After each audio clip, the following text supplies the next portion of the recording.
ఓం సాయిరామ్ శ్రీమాత్రే నమః. అమ్మ బిడ్డలందరికీ కూడా శుక్రవారం శుభాకాంక్షలు అండి. ఈరోజు అమ్మవారి సందేశం ఏంటి అంటే కనుక, ఈరోజు శుక్రవారం కదా, నన్ను నా చేతిలో ఉన్నటువంటి కమల పువ్వును తాకు తల్లి, ఉన్న ఈ ముడుపును కూడా తాకి నీ కోరిక అనేది చెప్పుకో. ఖచ్చితంగా నువ్వు శుభవార్త విని చాలా సంతోషిస్తావు. అశ్రద్ధ చేయకుండా జాగ్రత్తగా విను అంటూ అమ్మవారైతే మనకి ఈరోజు ఒక చక్కటి సందేశాన్ని మన ముందుకైతే తీసుకొచ్చారన్నమాట. అమ్మవారు ఇలా ఎందుకు చెప్తూ ఉన్నారు అనేది మనం అమ్మవారి మాటల్లోనే తెలుసుకున్నాము. అమ్మవారు ఈ వీడియోని మొదలుపెట్టే ముందు ఒక చిన్న రిక్వెస్ట్ అండి. ఈ సందేశాన్ని చూస్తున్న వాళ్ళు అందరూ కూడా మన సందేశానికి తప్పకుండా లైక్ చేయండి. మరికొంతమంది అమ్మ బిడ్డలకు మీరు షేర్ చేయడానికైతే ప్రయత్నం అయితే చేయండి ఫ్రెండ్స్. కొత్తగా మన ఛానల్ని ఎవరైతే చూస్తూ ఉన్నారో కనుక సబ్స్క్రైబ్ చేసుకుని కొంచెం సపోర్ట్ అయితే చేయండి. ఇక అమ్మవారి సందేశాన్ని విందామా. మరి ఈరోజు అమ్మ గత వారం రోజుల నుండి కూడా నువ్వు చాలా దిగులుగా ఉంటూ ఉన్నావు తల్లి. అన్నింటికీ కూడా సమాధానం నీకు ఈరోజు శుక్రవారం రోజు ఖచ్చితంగా దొరికే తీరుతుంది. నన్ను తాకావు కదా, ఖచ్చితంగా నీ కోరిక అనేది ఎల్లవేళలా కూడా నెరవేరుతుందని నీకు నేను మాట ఇస్తూ ఉన్నాను. ఈరోజు ఉన్నదానికోసం నువ్వు ఏడవకు. ఎందుకంటే రేపు పరిస్థితులు ఇలాగే ఉండవు కదా, ఇది నిరంతరం మారుతూ ఉంటుంది. ఇది ప్రకృతి ధర్మం. ఈరోజు విచారంగా ఉంటే రేపు సంతోషంగా ఉంటారు. నీవు నీ కర్తవ్య ధర్మాన్ని నిర్వర్తించు, అంతా నేను చూసుకుంటాను. నువ్వు ఎప్పటికీ కూడా చింతించవద్దు. మనుషుల స్వభావం చాలా అంటే వ్యతిరేకంగా ఉంటుంది, కానీ నువ్వు మంచిగా ఉంటే మంచిగాను, చెడుగా ఉంటే చెడుగాను ఉంటుంది. అందుకేనమ్మా, అందరితోనూ మంచిగా మెలుగు. వాళ్ళు ఎలా ఉన్నా పర్వాలేదు. నీపై ప్రేమను కానీ ద్వేషాన్ని కానీ ఏది చూపించినా పర్వాలేదు, కానీ నువ్వు మాత్రం ఎప్పుడూ ప్రేమగా ఉండు. నువ్వు కోరుకున్నవన్నీ నేను ఇవ్వడం మొదలు పెడితే నీవు ఈ పాటికి పూర్తి ఆపదలో చిక్కుకొని ఎన్నో బాధలను అనుభవిస్తూ ఉండేవాళ్ళు. కనుక నీకు మంచి చేయడం కోసం నాకు తెలీదా? అందువల్ల నీకు మంచి కలిగించేది ఏదో దాన్ని మాత్రమే నేను నీకు ఇస్తూ ఉన్నాను. ఈ శుక్రవారం రోజు నువ్వు ఎవరికైనా సరే ఒక్క 5 మంది పిల్లలకు ప్రసాదం పెట్టు. వాళ్ళల్లో నేను ఖచ్చితంగా ఉంటాను. ఈ విషయాన్ని నువ్వు మర్చిపోకుండా జాగ్రత్తగా చెయ్యి. ఒకవేళ నువ్వు మరచిపోయి చేయలేకపోయినా పర్వాలేదు, కానీ నేను ఎల్లవేళలా నిన్ను రక్షిస్తూ ఉంటాను. కాలం ఎప్పుడూ ఒకేలా ఉండదు కదా. తల పొగరుతో తిరిగిన వారికి తల దించుకునేలాగా చేస్తుంది. తల దించుకుని బ్రతికిన వారిని ధైర్యంగా బ్రతికేలాగా చేస్తుంది. నిన్ను చూసి ఎవరైనా ఎగతాళి చేసినా పర్వాలేదు, నువ్వు మాత్రం నిదానంగా ఉండి వాళ్ళపై ప్రతీకారం తీర్చుకోవడానికి ఎప్పుడూ కూడా ప్రయత్నించకు. చాలా నెమ్మదిగా నిదానంగా ఉండి నీ కర్తవ్యాన్ని నువ్వు నిర్వర్తించి నీ విజయంతోనే వారికి బుద్ధి చెప్పాలి, సరైన సమాధానం ఇవ్వాలి. ఎవరు నిన్ను ఎంతగా ఇబ్బంది పెడుతూ ఉన్నారో నాకు తెలియదా చెప్పు.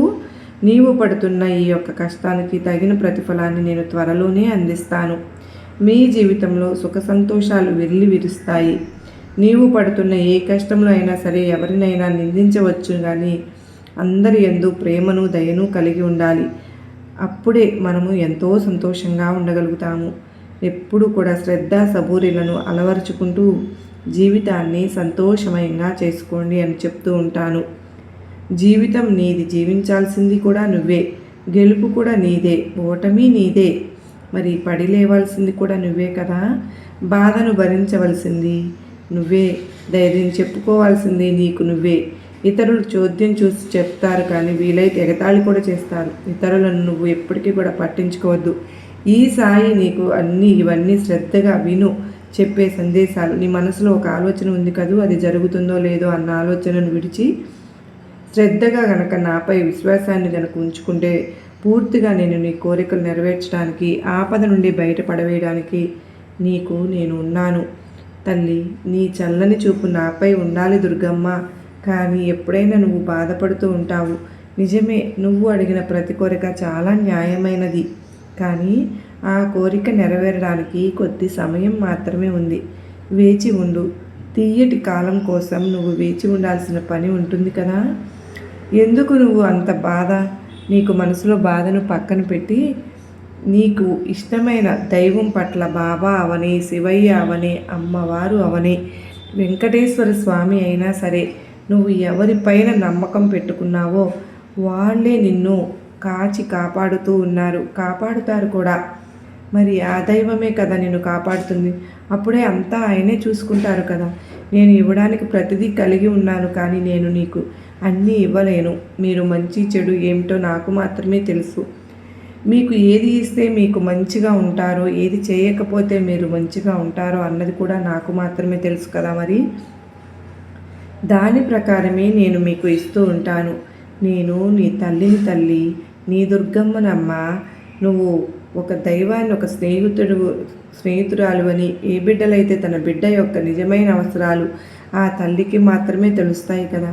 ప్రతి అవసరము, మీ ప్రతి కోరిక నాకు అన్నీ తెలుసమ్మా. నాకు నీ చేతి కమ్మటి భోజనం తినాలని ఉంది. నాకు ఈరోజు సాయంత్రం నేను ఏ రూపంలో అయినా నీ వద్దకు వస్తాను, కానీ ఖచ్చితంగా నువ్వు నాకు ప్రసాదాన్ని వండి పెడతావు కదూ. ఒక 5 మంది పిల్లలకు కూడా నువ్వు ప్రసాదం పెడితే చాలు. ఆ పిల్లల రూపంలో ఒకరిగా నేను కూడా వచ్చి నీ ప్రసాదాన్ని చక్కగా స్వీకరిస్తాను. ఎప్పుడు కూడా ఇతరులను నిందించాలి అనే ఆలోచనను నువ్వు విడిచిపెట్టేయాలి. ఎప్పుడు కూడా ఈ దుర్గమ్మ నీకు ఉన్నాను అన్న అమ్మ నన్ను అలవర్చుకోవాలి అంటే అంత నమ్మకం నీకు ఉండాలి. తల్లి, నా కొండకు అందరూ వస్తూ ఉంటారు. వారంతా సంపదలు, పిల్లలు, మంచి ఆరోగ్యం మొదలైనవి రకరకాలైన కోరికలను నా నుంచి పొందటానికి వస్తూ ఉంటారు. కానీ దుర్గమ్మను దర్శించుకోవడానికి నేను నిరాశపరచను. నేను కూడా నీ ప్రార్థనలన్నింటినీ అనుకూలంగా స్పందించి వారి అవసరాలకు ఖచ్చితంగా తీరుస్తూనే ఉన్నాను. నేను మీ జీవితంలో ఉన్నప్పుడు మీకు ఇంకా ఏం కావాలి చెప్పండి. మీ అవసరాల గురించి పెద్దగా ఆలోచించవద్దు. అది సరైన సమయానికి మీ దగ్గరకు వస్తాయి.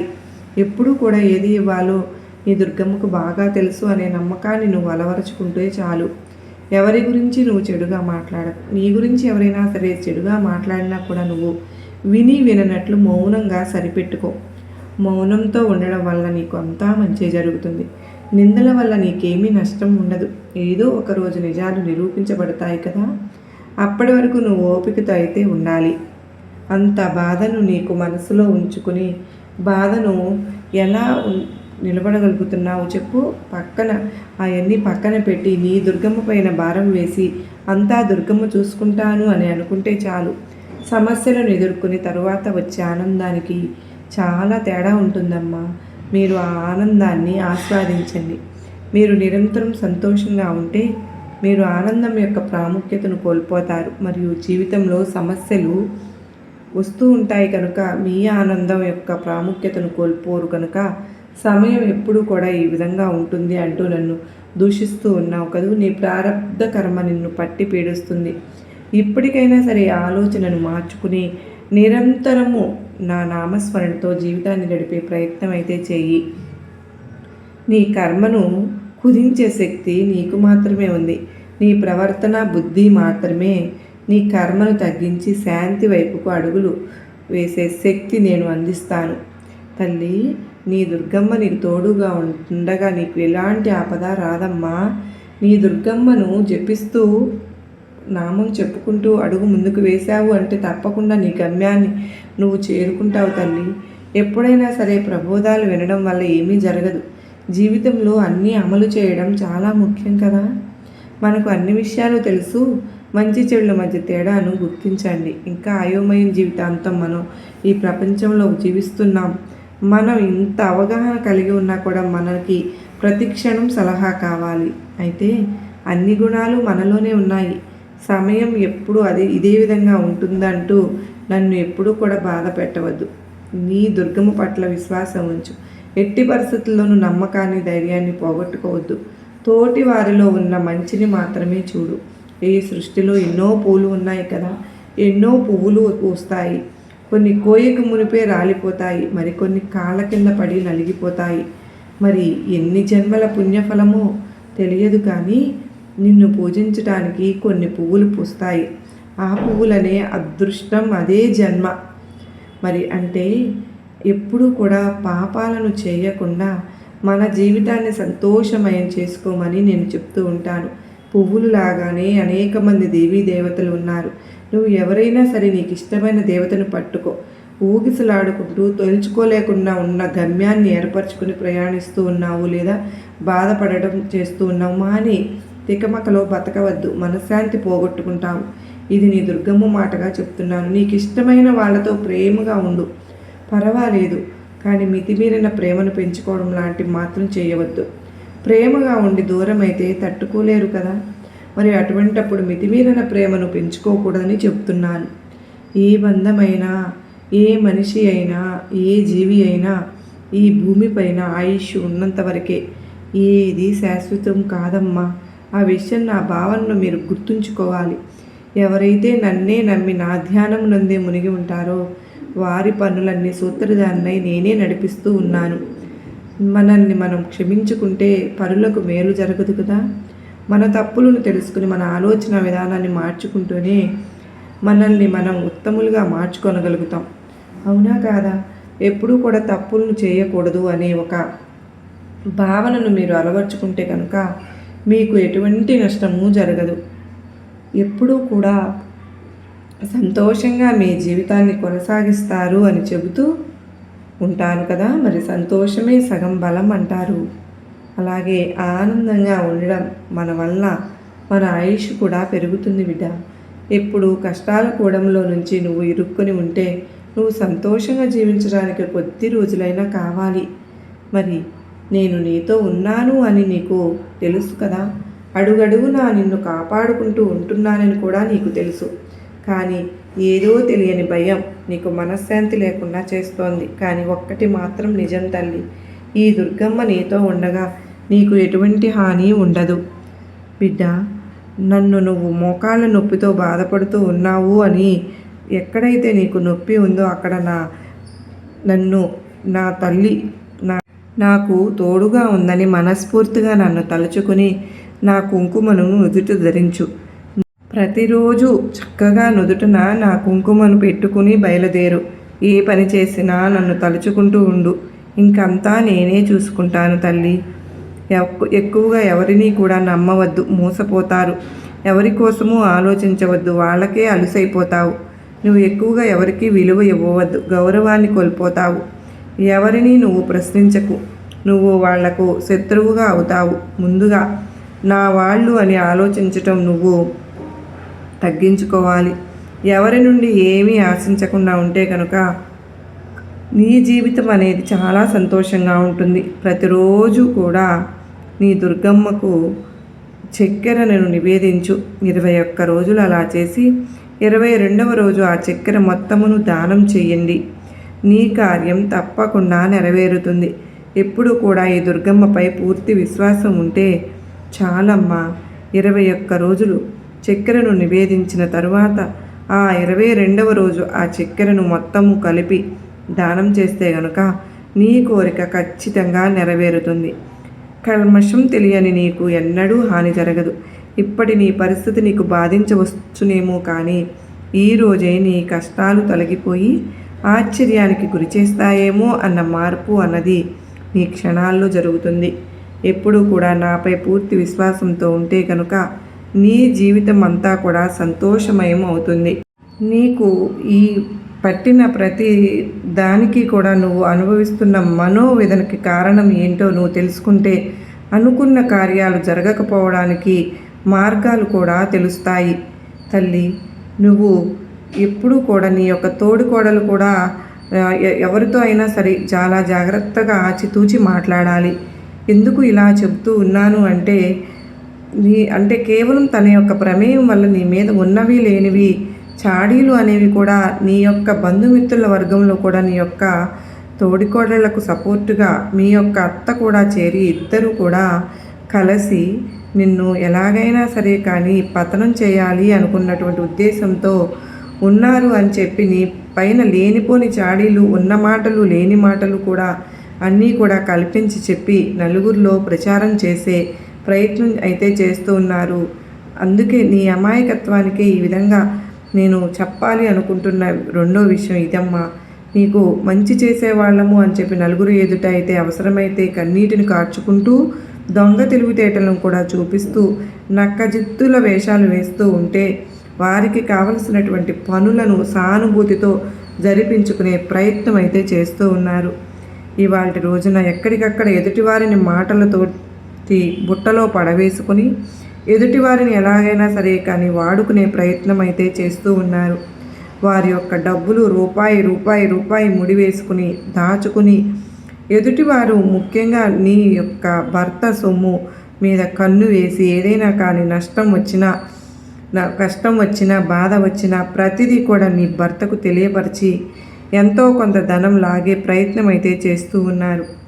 ఇదంతా కూడా ఎందుకు అంటే కనుక వివాహం కాకముందు మనం మాట్లాడుకోవాలి. వివాహం కాకముందు నీ భర్త కేవలం ఒక సంపాదించే యంత్రంలాగే ఆ కుటుంబంలో ఉండేవారు కనుక ఆ విధంగా సంపాదించే యంత్రం అంటే బంగారు గుడ్లు పెట్టే బాతు ఎలా అయితే ఉంటుందో ఒక్కసారిగా నీ వైపుకు వచ్చేసరికి వారికి డబ్బు కనిపించడం అనేది కళ్ళకు మాయమైపోయింది కదా. ఈ విధంగా డబ్బు కనిపించకపోవడం వల్ల వారి యొక్క ఈర్ష్య అంతా కూడా దానికి కారణం. నిన్ను చేసుకోవడం వల్లనే కదా అన్నీ పోయినాయి అని చెప్పి నీ పైన లేనిపోని పగ అనేది పెంచుకుంటూ ఉన్నాను. ఈ విధంగా పగ పెంచుకుని ఎలాగైతే కానీ నిన్ను ఏ విధంగా అయితే నష్టపరచాలా అని అన్ని రకాలుగా ఎదుటివారికి చెప్పే విషయంలో కూడా నిన్ను నలుగురిలో ఒంటరితనంగా మార్చే విషయంలోనూ నిన్ను ఒంటరిగా విషయంలోనూ ఎక్కడ నీకు విలువ పెరిగితే అవకాశం కొంచెం ఉన్నా కూడా కానీ అవకాశం అనేది లేకుండా చేయడంలోనూ నీ యొక్క పుట్టింటి వైపు వారికి ఏమాత్రము విలువ అనేది ఇవ్వకుండా చేయడంలోనూ ఇలా ప్రతి విషయంలో కూడా ఎక్కడికక్కడ నిన్ను తొక్కి పెట్టే ప్రయత్నం అనేది చేశారు కదూ. ఇవన్నీ నాకు తెలుసమ్మా. ఇక్కడ అంతా వారికి అనుకూలంగానే జరిగింది. ఇక్కడ నువ్వు మానసికంగా శారీరకంగా ఒంటరితనాన్ని అనుభవిస్తూ ఎన్నో రోజులుగా ఎంతో నరకాన్ని అనుభవించావు. ఎంత ఏడ్చుకున్నావు. నాకు తెలియదా నేనేం పాపం చేశాను దుర్గమ్మ, నన్ను ఇలా ఇక్కడ ఎందుకు బంధించేశాను, ఒక శత్రువు చేతులుగా నన్ను చూస్తూ ఉన్నాను అని చెప్పి ఎంతగా మానసికంగా నలిగిపోయావు నీకు మాత్రమే తెలుసు. కనుకనే ఈ వేదనంతా కూడా నేను గమనిస్తూ ఉన్నాను కనుకనే నా బిడ్డ ఇక్కడ పూర్తిగా వారి యొక్క అవసరాలు తీర్చుకునే సమయం అనేది వచ్చింది. మళ్ళీ ఇప్పుడు మీ యొక్క పాదాల దగ్గరికి వచ్చి నుంచుని వారి యొక్క అవసరాలు తీర్చుకునే ప్రయత్నం అయితే చేస్తూ ఉన్నారు. ఇక్కడ నువ్వు వారికి ఏ విధమైన సహాయం చేయకపోయినా సరే నీ వ్యక్తి అంటే నీ యొక్క భర్త వారికి అన్ని రకాలుగా కూడా సహాయం చేయడానికి ముందుకు వెళ్ళారు. ఈ విధంగా వారు మళ్ళీ వారి యొక్క అవసరాలను తీర్చుకుని పక్కకు నెట్టేసే ప్రయత్నం అయితే చేస్తూ ఉన్నారు. దీనికోసం మీ ఇద్దరి మధ్య రకరకాలుగా గొడవలు అనేవి జరుగుతూ ఉన్నాయని, ఈ విధంగా గొడవలు జరుగుతూ ఉండడం వల్ల మీ ఇద్దరు గొడవ పడుతున్నారని ప్రతిసారి కూడా వారు పండగ వాతావరణాన్ని క్రియేట్ చేసుకుంటూ ఉంటే నీ దుర్గమ్మ చూస్తూ ఎలా ఊరుకుంటాను. ఇక్కడ ఏది ఏమైటప్పటికీ కూడా నష్టపోతున్నది నువ్వు కనుక నీ కుటుంబం నీ బిడ్డలు ఇక్కడ నువ్వు ఆలోచించవలసింది ఒక్కటేనమ్మా తల్లి. జరగాల్సిందంతా కూడా జరిగింది. ఇప్పటి వరకు కొన్ని సంవత్సరాల నుంచి వారి ద్వారా నరకాన్ని అయితే అనుభవిస్తూనే వచ్చావు. అలాగే వారిలో ఇంత మార్పు కూడా ఏమీ జరగలేదు. మొదట్లో అనుకూలంగానే ఉన్నారు. నీ యొక్క భర్త కూడా వారి యొక్క మాటల్లోనే ఉన్నారు. నువ్వు ఏది చెప్పినా కూడా వారి మీద అసూయతోటి చెప్పావని, వారు ఈరోజు అసూయతోటి కుళ్ళుతోటి చెప్తూ ఉన్నారు అని మాత్రమే అనుకుని నీ యొక్క మాటలను నిర్లక్ష్యం చేసి తను చేసే పనులు తను చేసుకుంటూ వెళ్ళిపోతూనే ఉన్నారు కదూ. ఇక్కడ నీకు అనవసరంగా నీ భర్తను ఇది చేయవద్దు అది చేయవద్దు అని చెప్పడం వల్ల నీ యొక్క నోటి వగరు పోగొట్టుకోవడం తప్పితే ఏమీ లేదు. నీకు ఎటువంటి ఉపయోగం అనేది నీకు దొరకలేదు కదూ. ఇక్కడ నీకు మొదటిగా కావాల్సింది ఏంటి అంటే కనుక నీ భర్తను నీ వైపుకు తిప్పుకోవడమే తల్లి.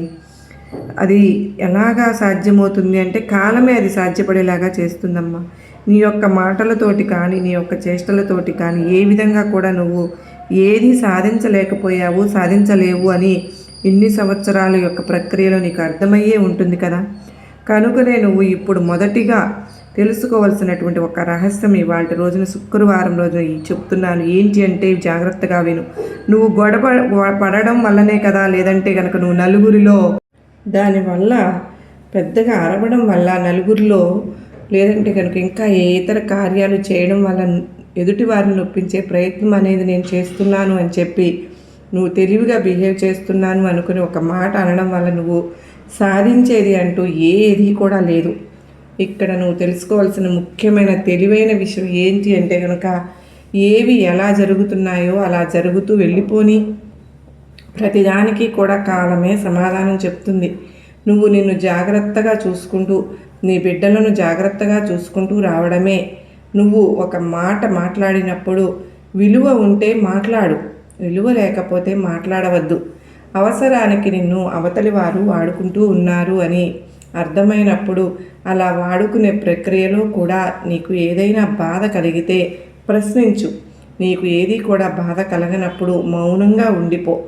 ఇక్కడ నేను నష్టపోతున్నానేమో, లేదా నన్ను అవసరాలకు వారు ఉపయోగించుకుంటున్నారేమో, లేదా వారి తెలివితేటలకు నన్ను బలి చేస్తున్నారేమో అని చెప్పి నువ్వు బాధపడవలసిన అవసరం లేదు.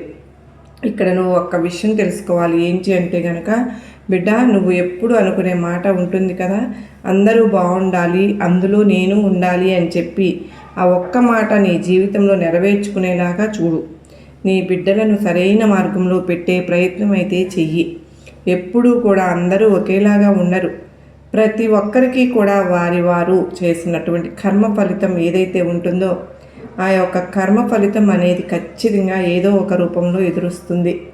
ఇక్కడ నువ్వు వారి కోసం ఆలోచించి, నువ్వు వారి కోసం బాధపడి, వారి కోసం టెన్షన్ పడి, వారి కోసం నిద్ర పట్టకుండా చేసుకుని, వారి కోసం నువ్వు ఎదురుగా అంటే నీ ఇంట్లో ప్రతి క్షణం కూడా నరకాన్ని అనుభవించుకుంటూ ఏది ఎంత చేసుకున్నా కూడా చివరకు జరిగే తీరుతుంది. అలాగే ఏది కూడా మార్చలేవు కదా, ఏది కూడా నువ్వు ఆపలేవు కూడా. అటువంటి అప్పుడు నువ్వు ఎప్పుడైనా కానీ మానసికంగా సంతోషంగా ఉండే ప్రయత్నం అయితే చేయాలి, ఆనందంగా ఉండే ప్రయత్నం చేయాలి. ఎప్పుడూ కూడా నలుగురితో నవ్వుతూ ఉండే ప్రయత్నం అయితే చెయ్యి. మొదటిగా నువ్వు ఒక్క విషయాన్ని తెలుసుకో తల్లి, నువ్వు మానసికంగా చాలా వరకు కూడా దెబ్బతిన్నావు, మానసికంగా చాలా వరకు కూడా కృంగిపోయావు. మానసికంగా నీ యొక్క మనసు కదిలిస్తే కన్నీటిని కార్చడానికి సిద్ధంగా కూడా ఉంది. అలా అంత సెన్సిటివ్గా ఎప్పుడు కూడా మారకూడదు, బలంగా ఉండాలి. ఏది వచ్చినా కూడా తట్టుకోగలను అన్నంత సిద్ధంగా ఉండాలి. ఏదైనా కూడా చేయగలను, ఎదిరించగలను అని మానసికంగా ధైర్యంగా ఉండాలి. చిన్నప్పుడు చదివిన పాఠాలు, చిన్నప్పుడు అమ్మ నేర్పించిన పాఠాలు, నలుగురితో ఎలా ఉండాలి, ఏ కష్టం నుంచి ఎలా తప్పించుకోవాలి, ఇన్ని తెలివితేటలున్న నీ యొక్క మెదడులో ఈ యొక్క పిరికితనం, ఈ భయం, ఈ యొక్క టెన్షన్, ఈ యొక్క యాంగ్జైటీ ఇవన్నీ కూడా ఎందుకు వచ్చాయి తల్లి? నీ యొక్క అతి ఆలోచనల వల్ల. ఈ యొక్క అతి ఆలోచనల వల్లనే అందరూ బాగానే ఉన్నారు, కానీ ఎవరికి నచ్చింది వారు చేసుకుంటున్నారు. ఎవరు కూడా ఎవరి పనులు ఆపుకోవడం లేదు కదా, ఎవరి జీవితాల్లో వారు సంతోషంగా ఉంటున్నారు. మరి నీ వల్ల నీ గురించి నిన్ను బాధ పెడుతున్నావని ఎవ్వరూ కూడా క్షణం కూడా ఆలోచించడం లేదు. అటువంటి వారి గురించి నువ్వు ఆలోచించుకొని నీ యొక్క మానసిక ప్రశాంతతను దూరం చేసుకోవడం, దానివల్ల నిన్ను నువ్వు నష్టపరుచుకుంటున్నావు. ఎవరో ఎక్కడో నిన్ను నష్టపరుస్తున్నారేమో అన్న భ్రమలో భ్రమ అంటే నిన్ను నువ్వు నష్టపెట్టుకుంటున్నావు అనే విషయాన్ని మర్చిపోతూ ఉన్నావు. ఇక్కడ నువ్వు తెలివిగా ఆలోచించాలి. ఇక్కడ ఎవరికి కూడా శాశ్వతం కాదు, జస్ట్ అలా జరిగిపోతాయి అంతే. కొన్ని చూస్తూ ఉండాలి, కొన్ని చెవితో వింటూ ఆ చెవితో వదిలేయాలి. ఒక్కొక్కసారి మౌనంగా ఉండాలి, ఒక్కొక్కసారి ఏమి చేయలేనప్పుడు, అలవి కాని చోట అధికులం మనకు రాదు అనే సామెత ఉంటావు కదా. అటువంటివి కూడా మనసులో పెట్టుకుని నువ్వు ఎక్కడ ఈ క్షణం సంతోషంగా ఉన్నానా లేదా, నేను ప్రతిసారి నేను చెప్పేది అదే తల్లి, ఈ క్షణం ఆనందంగా ఉన్నానా లేదా, ఈ క్షణం ఆరోగ్యకరమైనది తింటున్నానా లేదా, ఈ క్షణం నా శరీరాన్ని కష్టపెడుతున్నానా లేదా, ఈ క్షణం నా మనసును ప్రశాంతతను ఇస్తున్నానా లేదా, ఈ క్షణం హాయిగా నిద్రపోతున్నానా లేదా. ఇదే నువ్వు ఆలోచించుకోవాల్సింది. నీ బిడ్డలకు సరైన చదువు, సరైన తిండి, సరైన ఆరోగ్యం, సరైన నిద్ర అందిస్తున్నానా లేదా. నువ్వు ఒక్కదానివి మారితే నీ కుటుంబం అంతా కూడా సరైన మార్గంలో నడుస్తుంది. నువ్వు ఒక్కదానివి మెంటల్గా డిస్టర్బ్ అయితే కుటుంబం అంతా కూడా డిస్టర్బ్ అయిపోతుంది. కనుక ఏది ఎక్కడ ఎలా ఎప్పుడు జరగాలో ఏ విధంగా నడుపుతూ ఉంచుకుంటూ రావాలో నాకు బాగా తెలుసు. భారం, బరువు, బాధ్యత అన్నింటినీ నేను తీసుకుంటున్నాను. నువ్వు నేను చెప్పిన మాట మీద గౌరవాన్ని కనుక ఉంచినట్లయితే అన్నింటిలోనూ మార్పులు జరుగుతాయి. ప్రశాంతంగా ఉండు, హాయిగా ఉండు అని చెప్పి నీకు నా ఆశీర్వాదములు ఇస్తున్నాను బిడ్డ ఈ శుక్రవారం రోజున అంటూ మనకు ఎంతో చక్కటి సందేశాన్ని అందించారు కదండి అమ్మవారు. మరి ఆ బాబావారితో సహా అందరినీ మనం చక్కగా చూడడం అయితే జరిగింది. అమ్మవారికి ఈరోజు కృతజ్ఞతలు తెలుపుకుంటూ ఆ సాయినాథుని కృపా కరుణ కటాక్షములు అమ్మవారి ఆశస్సులు మనకు ఉన్నాయి కనుక మనం దేనికి గురించి కూడా దిగులు పడవలసిన అవసరం అయితే లేదండి. మనం ఎప్పుడు కూడా మన అమ్మవారు బాబావారు మనం ఎవరినైతే ఇష్టపడుతున్నామో మన భగవంతుడు మనకు తోడుగా ఉన్నప్పుడు ఇలాంటివన్నీ కూడా మనం చూసి భూతద్దంలో చూసి బాధపడటం భయపడడం అనవసరం అని అమ్మవారు మనకు తెలియజేస్తూ ఉన్నారు. మరి బిడ్డ అమ్మవారు చెప్పినట్లుగా నీ సాయి కూడా ఎన్నో మార్లు నీకు తెలియజేశాను, కానీ నువ్వే ఎక్కువగా భయపడుతూ ఉన్నావు. ఈరోజు అమ్మ చెప్పిన సందేశంలో అయినా అర్థాన్ని నువ్వు గ్రహించావా అంటూ మన సాయినాథుడు మనకు గొప్ప సందేశాన్ని అమ్మ ద్వారా మనకు అందించినందుకు నిజంగా మనందరం కూడానండి ఒక్కొక్కసారి ఏమనుకుంటామంటే, అయ్యో నా పిల్లలు దగ్గర నోటికాడి సొమ్ము వాళ్ళు వీళ్ళు తినేస్తున్నారే అని మనం బాధపడుతూ ఉంటాము. అటు మన భర్తకు చెప్పలేక ఎంతో దిగులు చెందుతూ ఉంటాం కదండి. మరి అమ్మ చూస్తూ ఊరుకుంటుందా చెప్పండి? మింగిందంతా కక్కడానికి అని బాబావారు ఎన్నోసార్లు కూడా చెప్తూ ఉంటారు.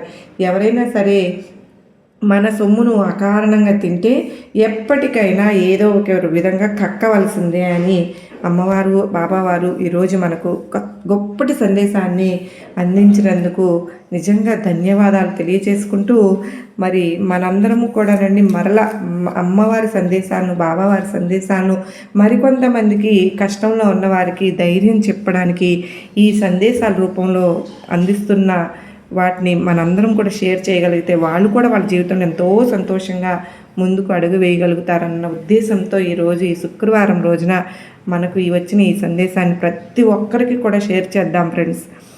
మరో చక్కని అమ్మవారి సందేశము బాబావారి సందేశాలను మనం చక్కగా వినే ప్రయత్నం అయితే చేద్దాము. మరి అంతవరకు ఆ సాయినాథుని అమ్మవారి కృపా కరుణా కటాక్షలు మనందరిపైన ఉండాలని మనస్ఫూర్తిగా మీ అందరి తరపున కోరుకుంటూ, సర్వే జనా సుఖినో భవంతు, లోకా సమస్త సుఖినో భవంతు.